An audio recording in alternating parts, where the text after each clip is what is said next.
Producciones, recuperando el diseño original, presenta al maestro Mario Barroso con Semillas de Vida.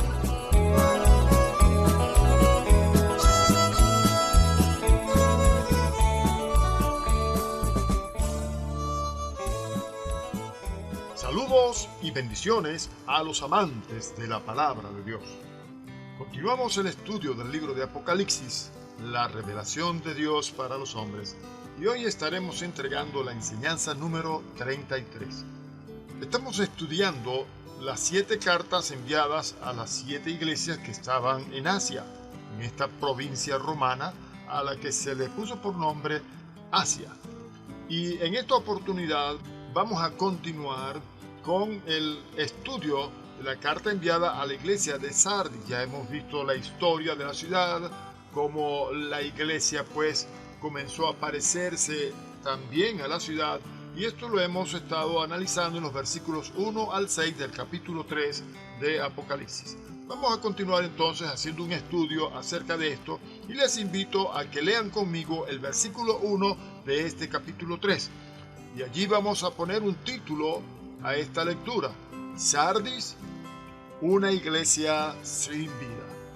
Dice la palabra: escribe al ángel de la iglesia en Sardis, el que tiene los 7 espíritus de Dios y las 7 estrellas, dice esto: yo conozco tus obras, que tienes nombre de que vives y estás muerto. La falta de vida de la iglesia de Sardis tenía un efecto muy extraño, y permítanme tratar de explicarlo de una manera sencilla. Primero, encontramos que la iglesia de Sardis no tenía el problema de ninguna herejía, como si lo encontramos en las anteriores iglesias que ya hemos estado analizando. Recuerden que allí habían los que seguían las doctrinas de los nicolaitas, aquellos que también creían en aquella profetisa que les estaba guiando a prácticas inmorales, etcétera, etcétera. Pero esta iglesia no tenía este tipo de problemas. En ella no había este tipo de herejías o doctrinas de error. En ella lo que había era la falta de vida. Por ejemplo, la herejía siempre es el producto de una mente inquisitiva, una persona que muestra la actitud de inquirir o de investigar detalladamente. Cuando hay personas que tienen esta iniciativa de querer investigar, de querer descubrir las cosas profundas, si no está bien canalizada, si no está bien dirigida hermenéuticamente en estos estudios, muy probablemente esta persona pueda caer en estas herejías destructivas. Y de eso nos alerta el Señor en muchas porciones de las Escrituras en el Nuevo Testamento. Así que debemos estar bien formados, bien capacitados, para que estos vientos de doctrinas no nos alejen del camino de la verdad. De hecho, para nosotros saber que una iglesia está viva, nosotros tenemos que descubrir si hay en ella este tipo de personas que tienen esa capacidad inquisitiva, investigadora, por querer conocer las cosas. Pero en el caso de Sardis, era una iglesia que carecía de esto por completo. O sea que era una iglesia totalmente ortodoxa. Ella mantenía su normalidad. No hay nada peor que el estado de uno que es ortodoxo. Y esto pudiéramos nosotros compararlo con lo que Jesucristo nos alertó en cierta oportunidad en su ministerio, cuando él decía que los odres viejos no permiten que en ellos se coloque el vino nuevo porque explota. Ortodoxo, que es una persona que fielmente sigue los principios de una doctrina o que cumple unas normas o prácticas tradicionales generalizadas y aceptadas por la mayoría como las más adecuadas en un determinado ámbito, porque es demasiado perezoso para pensar las cosas por sí mismo. Sencillamente se limita a aceptar lo que ya se ha establecido. Así que mejores resultados le traería una herejía, en el buen sentido de la palabra, debo decirlo, que le preocupara sinceramente e intensamente que una ortodoxia que le trajera sin cuidado, que la mantuviera en esa manera de vida nula prácticamente, o sea, la muerte espiritual. Porque si vamos al caso de las iglesias que ya hemos analizado, que se manifieste alguna herejía entre la iglesia, eso pudiera ocasionar que, bueno, hubiera una actitud entre todos y se tratara de buscar pues la verdad de las cosas, en fin. Pero aquí no había nada de eso, sencillamente ellos aceptaban todo tal cual como lo habían estado sobrellevando durante los años. La otra cosa que podemos ver aquí es que la iglesia de Sardis no era objeto de ningún ataque desde el exterior, ni por parte de los paganos, ni de los judíos. Y recuerden que el Señor Jesucristo nos alertó acerca de esto, que nosotros padeceríamos persecución. En el mundo tendréis aflicción, dice el Señor. La verdad es que estaba tan muerta que no valía la pena atacarla, ni de un lado ni del otro.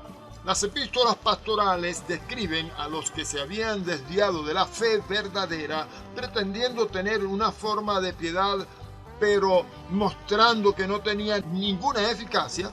Y lo podemos leer allá en la segunda carta de Pablo a Timoteo, en el capítulo 3 y versículo 5, que dice que tendrán apariencia de piedad, pero negarán la eficacia de ella, y luego dice: a estos evita. Así que en el Nuevo Testamento original lo traduce con fachada de religiosidad, pero desmintiendo su eficacia. Y la Biblia, en lenguaje sencillo, lo traduce: dirán que aman y respetan a Dios, pero con su conducta demuestran todo lo contrario. No te hagas amigo de esa clase de gente, dice esta traducción de este versículo. Una iglesia que esté viva de veras siempre estará bajo ataque. Fíjense lo que el Señor Jesucristo nos dice en Lucas capítulo 6 y versículo 26. ¡Ay de vosotros! Tú lo decías, Jesús. ¡Ay de vosotros cuando todos los hombres hablen bien de vosotros! ¿Usted ve? ¡Ay! Cuando hablen bien de vosotros. Debería ser todo lo contrario. Así que una iglesia con un mensaje positivo es una iglesia que no admite duda ni discusión cuando tenga que hacer frente a los peligros o dificultades con valor y entereza a dicha oposición.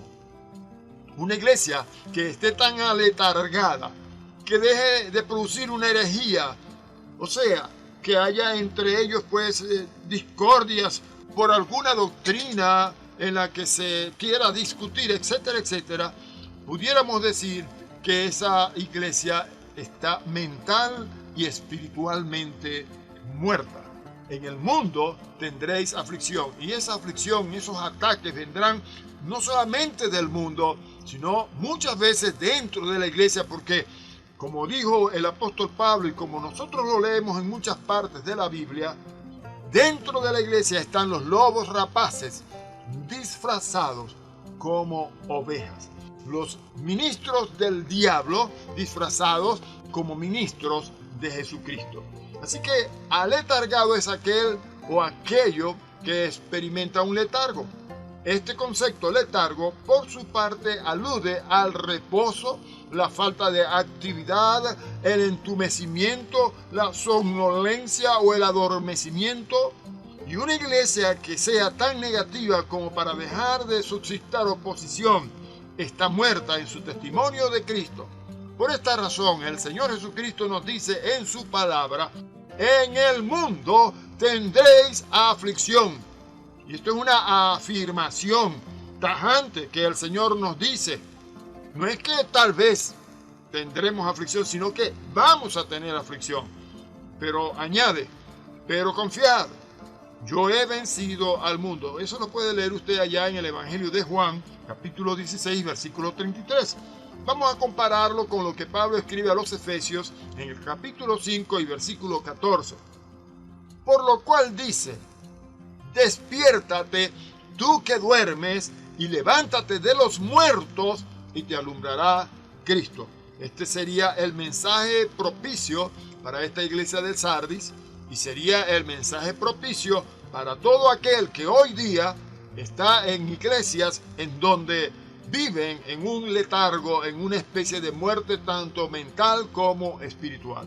Así que la recomendación que Pablo nos da aquí es: despiértate, tú que duermes. Hermanos, Dios les bendiga.